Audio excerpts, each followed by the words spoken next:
Obviously, the costume contest is a massive part of Hal-Con every year, and we're talking to Marcia, who's actually the coordinator of the event. Tell us a little bit about the contest. How long has costuming been a part of Hal-Con?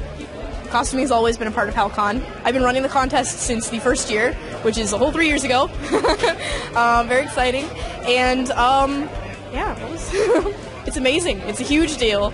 We actually managed to finish on time this year. So our coordinator is very excited about that, and it's so much fun.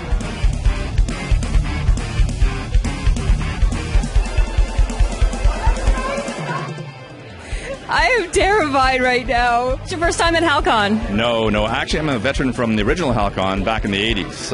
But I've been on all three of the ones here. So. And you are obviously dressed as? As Old Ben, as you probably know him, or Obi-Wan Kenobi. Yes, you're very strong in force. The whole family is. This is your first time at Hal-Con? Yeah, it is. Yes. Are you planning to enter the costume contest? We didn't buy tickets. Is this your first time at Hal-Con? It is. It's my first time. Why did you guys decide to come this year? A lot of my friends were coming, so I just had to come. I wanted to dress up. And did you make your costumes yourselves? I made mine. I used a brown bathing suit, and then I went to the Dollarama and got leaves, and I glued all the leaves to the suit. So. I put most of mine together as well, yeah. And you are dressed as? Ghost. From Ghost Recon or something like that. Right on. And I guess this is just all your own gear? You didn't buy it? This is like legit? No. I bought this. Actually, the only stuff that's got issued to me, that was given to me by the military, were my gloves, my glasses, my boots.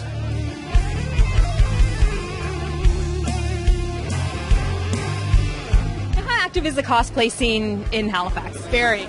I actually head a group called Anime at Large, and we have photo shoot events at the end of every month all year long, including winter. We have some very awesome shots of like Sailor V in the snow. She was cold, but she's okay.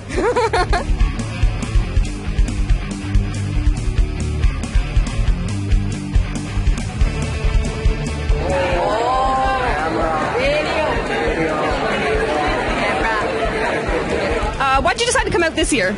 Well, I volunteered as well. I'm a huge nerd, so I wanted to come to it for years now, but work permitted me, so. And you decided to dress as? Gambit from X-Men. Why do you like Gambit? I think just because he's like the underdog of the X-Men. It's like no one really trusts him in the show, and even in the comics, he's just a badass. And it looks like some DIY stuff here. Did you make some of this yourself? Yeah, I made this pretty much all out of like a latex material. I got like a bodysuit from a couple places and some tights, and had at it. Your first time at Hal-Con? Yes. Dressed up it is. You came last year. Is this your first time dressed up? Yes, it is. And what are you supposed to be? Robin. Yeah. You came as Robin? Yes. Well, I hope you have fun. Your costume is amazing. What do you say? Thank you. So you've obviously decided to dress up. Yes, I am. I'm Fat Apollo, local celebrity. Indeed. Is this a plan for the costume contest, or is this just your regular everyday attire? It's my regular everyday attire. I'm not allowed to enter the costume contest. That would be a bit of a conflict. It would be.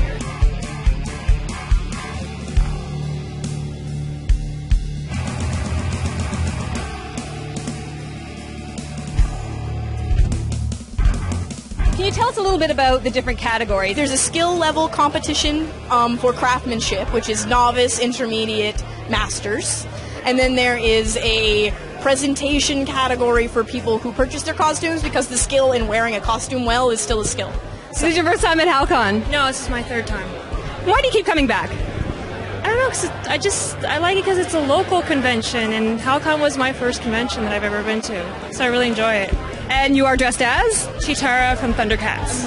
Amazing. And did you put all this together yourself, or are there certain parts that you bought? I bought the main costume, but the tights didn't fit, so I bought those, and then I went out and bought this and spray painted it. Hi there. We come from opposing worlds. Oh, we click. And you're obviously a Klingon. Anyone in particular? No. I go by my own. I'm an independent Klingon, the Canadian Klingon, and my name is Major Payne. And did you make this costume yourself? Well, majority of it is made, and except for the headpiece. right, guys, this is your first time at Hal-Con. Yes. Yeah. Why did you decide to come out this year?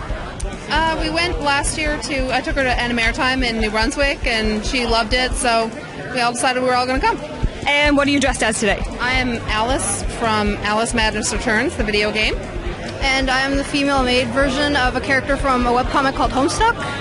So this is a pretty elaborate makeup. What amount of time might go into doing something like this? It takes like half an hour to put on. Is this your first time at the conference? No, this is my third time. Third time. Yeah. And why do you like coming to Hal-Con? I don't know, it's different. I've been to other cons before, but it's different here. There's more of a sense of family. Even before the con happens, they go to events and things all year long. So living in the area, it's just something that's really nice to go to. And this costume is incredible. Obviously, you've made some of this yourself. This is wood, basically pine, with brass hinges. My concept is I'm a steampunk drunken weapons dealer. So, of course, I got the 64-ounce flask. And within the suitcase,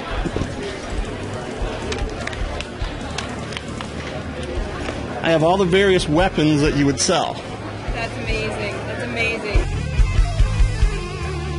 So what kind of prizes can the winners expect this year? Usually it's certificates. The awards for the having the ability to put it on your wall and say, I did that and I'm that cool, is worth more than anything else we could possibly give them.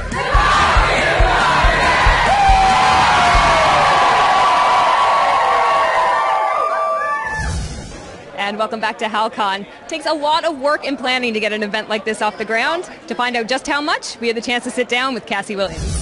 Cassie, good to see you. Good to see you too. You look fabulous, by the way. I tried real hard. It shows. First of all, tell us a little bit about Hal-Con and how it got started. Well, Hal-Con started about 3 years ago. It's all fan-based. It's all volunteer-run. All of the people you see walking around in these green shirts, they're here because they love this stuff. I mean, a couple of years ago, a group of friends got together and said, hey, we want to see some sci-fi stars. We want to see some fantasy stars. We want to bring some authors to Halifax. How are we going to do this? So they started a convention. And the first one was held in the Lord Nelson Hotel. They exceeded expectations, I should say. They had about 1,500 people show up, bursting at the seams at the Lord Nelson. So the following year, which would have been last year, they decided, okay, we need a bigger venue, World Trade and Convention Center. And it's a fabulous space. We just recently opened, for this year, we're even more exceeding expectations. So last year, I think we had about 4,500 people. This year we're expecting around 6,000. So 6,000 people, that's massive. You're at the World Trade and Convention Center this year. Huge event. What goes into the planning process of something like this? How long in advance did you guys start planning for this year's event? Well, so this all wraps up on Sunday evening. Monday we'll be talking about next year, planning for next year. It does take a small army a year to make all of these preparations. And each year we learn something new about organization, shuttling people around. It really is a massive exercise in coordination, absolutely. So how do you connect with people who would be interested in the event? Do you kind of rely on word of mouth each year, or is there outreach? I have to say social media is our best friend. There's no such thing as a Hal-Con headquarters. We all work out of our apartments, basements, garages, houses, at the kitchen table, and if we didn't have social media to chat, to email to keep connected, we would not be able to coordinate the way that we do. In terms of getting the word out to the public, a lot of it is word of mouth. We do grow every year. It's amazing. This is year 3, and I think it's exceeded anyone's expectations. So you guys have a lot of celebrity appearances, obviously. John Rhys Davies is here this year. What goes into securing celebrity appearances? A lot of luck. A lot of luck goes into securing it. John Rhys Davies, fortunately, he's been fabulous. He's a lovely, lovely man. He got back to us immediately. I think we knew about him, probably confirmed him in February or March. So, that was great. And I think the word, these sort of convention circuits, everybody kind of does them. So I think word gets around, what are the conventions you want to go to? And Halifax is getting a good name for itself, so I think that's helping us as well. It is a lot of time and a lot of preparation, but we love it. We do it because we love it. Is there anything new you're trying this year? Well, the third floor, we have food finally in the building, because I know that was one. We get feedback, a lot of feedback from con goers, and we try to, we do take them all very seriously. So, in terms of having the third floor, having food, that was important. We've expanded our games, which is great. We have an entire, if you haven't checked it out, an entire room of free pinball machines. I think there's like 15. It's great. So, that's fantastic. What's your favorite part about Hal-Con? Oh, man. The people watching. The people are incredible and so friendly. I mean, you must be experiencing this. How many people have come up to you and asked you, hey, can I get a picture? We've gotten a lot of photos. Yeah, and for me it is the people. The people are wonderful. I'm so impressed with the work that fans put into their costumes. Some fans work on their costumes for months or years even. Years, literally. And, I'm just so impressed by that because I love handicraft stuff, but I don't think I can make a full suit of armor. I just don't think it's within my... Some of them are pretty elaborate. Now, with the gaming community in Atlantic Canada, I mean, are video games becoming a larger part of the Hal-Con experience? I think video games are becoming a large part of every experience. I mean, who doesn't have a smartphone with, I have Tetris because I'm old school, but, I even have, like, Gears of War on my phone, a modern video game that my phone runs, which is incredible. This is the future. So, yeah, gaming is a huge part. Board games, you can see. A lot of people are intimidated by those board games at first, and so was I. But they're really addictive, actually. I'm really into Settlers of Catan right now. It's a fantastic board game. So where can folks go to find you online? You mentioned the Twitter account. You're on Facebook as well. All of our contact information is available at www.hal-con.com. Awesome. Amazing. Thanks so much. Thank you very much.